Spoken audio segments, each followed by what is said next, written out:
जो भी होता है अच्छा होता है। ये कहानी एक राजा की है जो मिठाई का बहुत शौकीन था। राजा के लिए मिठाई उसके राज्य से सबसे अच्छी मिठाई वाले दुकान से आती थी। रोज की तरह राजा एक दिन मिठाई खा रहा था, तभी उसने देखा कि उस मिठाई के डब्बे में एक मक्खी मरी हुई थी। ये देखकर राजा को बहुत गुस्सा आ गया।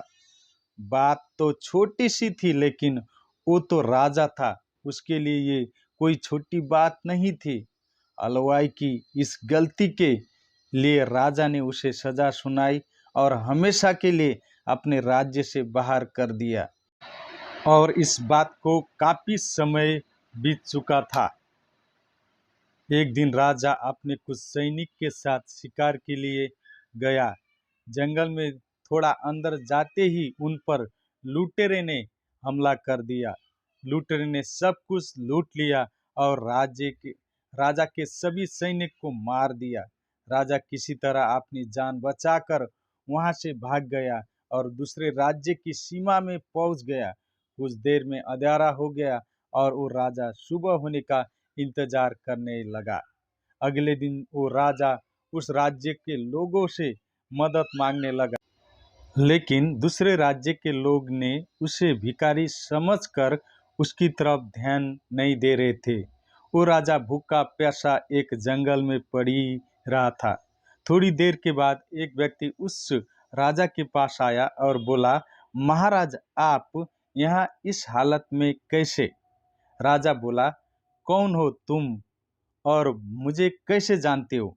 उस व्यक्ति ने कहा, महाराज, वो ही हलवाई हूँ जो अक्सर आपके महल में मिठाई भेजा करता था।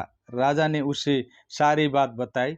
उस हलवाई ने राजा की मदद करी और उससे वापस अपने राज्य भेजने का सारा इंतजाम कर दिया। वापस के वक्त राजा ने उस हलवाई को वापस अपने राज्य में चलने को कहा, लेकिन हलवाई वाला बोला, महाराज, इस राज्य में मेरा बहुत नाम है। मेरी बनाई मिठाई पूरे इस राज्य में फेमस है। यहाँ आकर मैं काफी अमीर भी हो गया हूँ। अगर आप उस दिन मेरी गलती के वजह से मुझे इस राज्य में नहीं निकालते तो शायद मुझे ये कभी नहीं मिल पाता और ना कभी मैं आपकी मदद कर पाता। आप ऐसे ही भूखे मर जाते। शायद जो भी हुआ सब अच्छे के लिए हुआ है। हमारे जीवन में दुख, कष्ट और समस्या आना भी एक हमारे लिए अच्छे के लिए होता है। इस स्टोरी से द्वारा हम यही सीखते हैं। धन्यवाद।